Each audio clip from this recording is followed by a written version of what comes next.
Tom Davis, Rick Dempsey, and joined by Darren O'Day. We've sort of lured him up here to the broadcast booth. We appreciate your stopping by for a few moments. When can we expect you back in a game here soon? Well, I wish I could tell you. I'm itching to get back. We're never...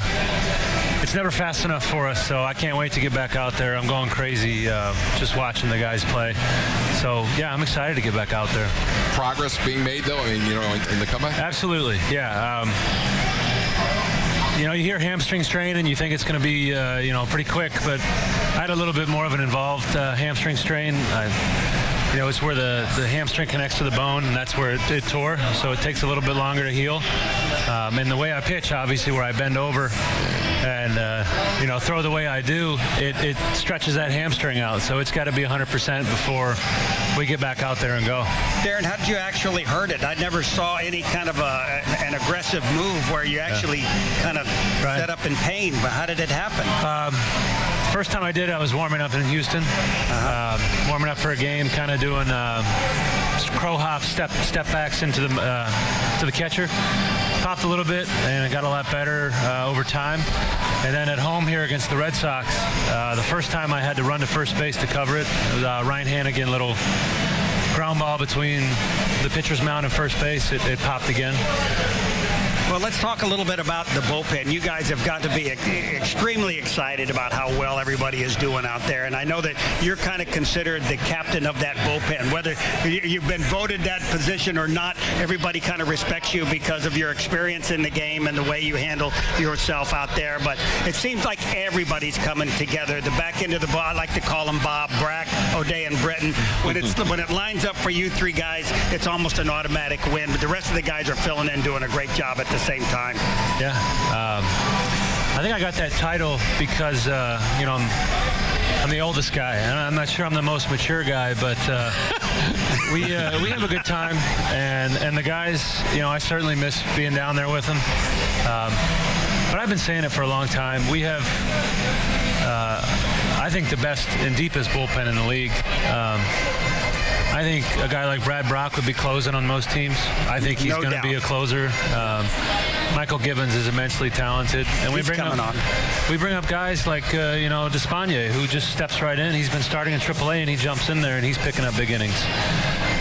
And it seems like everybody we plug in is really doing a great job. And maybe I might be pitching the fifth inning when I come back. The way these guys are throwing, they're doing so awesome. But I enjoy watching them work. I still feel like I'm part of it. I still get to talk baseball with them, get to talk pitching, and I can't say enough good things about him. Darren, you brought up Brad Brock. Last year, you were an all-star in the role that you have as a setup man. Do you think Brad Brock qualifies this year as an all-star based on what he's done so far? I think he absolutely deserves to be there.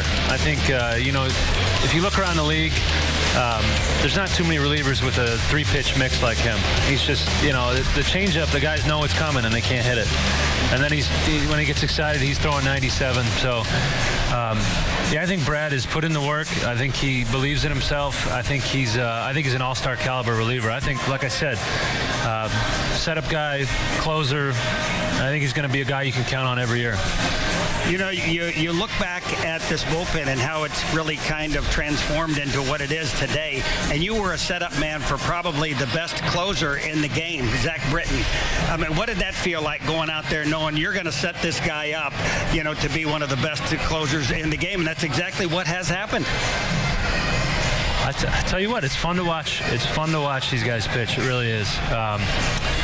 Zach and it was pretty special last summer for us to get to go to the All-Star game together. Mm-hmm. For us to go from the same bullpen, to have two All-Star relievers out of the same bullpen meant a lot to us, and obviously it was both of our first times going. So, Zach and I spent a lot of time together. We bonded a lot. Our families got to know each other. I can't tell you how far Zach has come as a pitcher. From spring training a few years ago when he didn't even know how to warm up. He said, well, what do I do now? How do I warm up? I vividly remember him. He knew he was coming into a game, and he took off through the bullpen gate before Buck had even called for him. So we had to yell at him to come back until Buck actually made the move, So, to the first time he had to pitch back-to-back days, he wasn't sure how that was going to go. But now, The guy, he bounces back. He gets right back in the strike zone when he has to, and the pitch the sinker he's throwing is, I can't remember a singular pitch like that. It's kind of like. Scared to say this since Mariano's cutter, is the guys know it's coming. It's coming 95% of the time, and they can't hit it. It's amazing. I've never seen anything like it myself, 50 years in this game. Darren, we appreciate you coming up. I know the nice visit. We really appreciate it a lot. Yeah. Enjoy it. Thanks, guys. Hope to see you soon back out there on the field. Darren O'Day, the Orioles setup man, now on the current disabled list for the